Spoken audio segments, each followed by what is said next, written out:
দেখতে দেখতে পুজোর কটা দিন বেশ ভালোভাবে কেটে গেল। নয় নয় করে একটা দুটো দিন নয়, প্রায় 5টা থেকে 7টা দিন কোন দিক দিয়ে যে কেটে গেল বুঝতেই পারলাম না। তো হ্যালো এভরিওয়ান, সবাই কেমন আছেন? আমার নতুন একটা ভিডিও সকলকে স্বাগত জানাই। আজ যে দিনের ব্লগটা শেয়ার করছি সেদিন ছিল আমাদের বাড়ির সরস্বতী ঠাকুরটা বিসর্জন। তাই সন্ধ্যা বলতেই সবাই সন্ধ্যা টন্ধা বাড়িতে দেখিয়ে আমরা কিন্তু চলে এসেছিলাম সবাই মিলে আমার বড় জায়েদের বাড়িতে। যেহেতু ওইখানেই পুজোটা হচ্ছিল, তো ওইখানেই ঠাকুরটাকে উঠানে বের করে আনা হয়েছিল।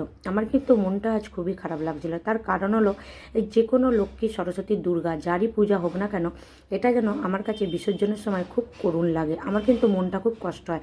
তার কারণ হলো একটাই, যখন পুজো আসবে আসবে করে তখন আমরা সবাই কিন্তু খুব উৎসাহ নিয়ে দিনটার জন্য অপেক্ষা করি। তারপর দিনগুলো পেরিয়ে গেলে সাজিয়ে গুজিয়ে তাকে আবার বাইরে বের করে বরণ করে মিষ্টি খাইয়ে সব কিছু করে পুকুরে ফেলে দিয়ে আসতে হয়। আর এই লক্ষ্মী সরস্বতী তো আমাদের বাড়ির মেয়েরই মতো।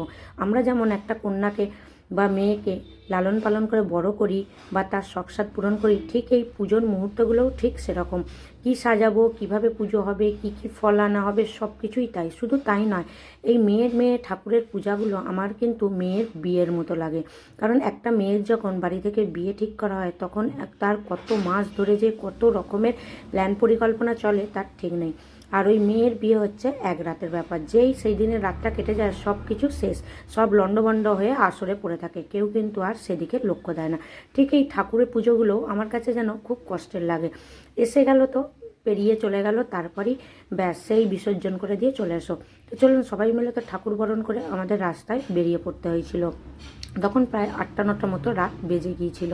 আমাদের বাড়ি থেকে পুকুরটা একটু দূরে, সেই জন্য কিন্তু একজন ঠাকুরটা নিয়ে যাচ্ছিল। তারপর আমার বর বলল, দে আমাকে দে। যেহেতু আমাদের বাড়ির ঠাকুর তাই বাড়ির লোকই নিয়ে যাওয়াটা উচিত। যে নিয়ে যাচ্ছিল সে ছিল আমাদের পাড়ার ছেলে, সেই জন্য আমার বর পুকুর পর্যন্ত নিয়ে গেছিল। আর এই দেখুন আমরা কিন্তু ঠাকুরের পুকুরে চলে এসেছি।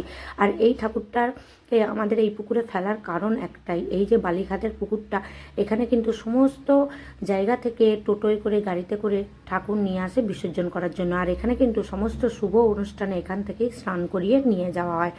তো সেইখানেই আমরা চলে এসেছিলাম। তাই আমরা যেহেতু জামা কাপড় ছেড়ে যাইনি, তো এই ছেলেটাই সব কিছু করছিল, তো একেই বললাম যা ভাসানটা দিয়ে দে, আমরা আর পুকুরের জলে নামবো না। আর দেখুন না কতটা অন্ধকার হয়ে গিয়েছিল। তো চলুন ঠাকুর বিসর্জন তো হয়ে গেল, এবার কিন্তু আমাদের বাড়ি ফেরার পালা। আর পুকুরটা এত ভয়ঙ্কর ছিল যে কি বলবো, নামা ওঠার যেন রাস্তাটা কি খাড়াই মতো ছিল। সেই জন্য ওকে আমরা বলছিলাম লাইট দেখাচ্ছি তাড়াতাড়ি আয়।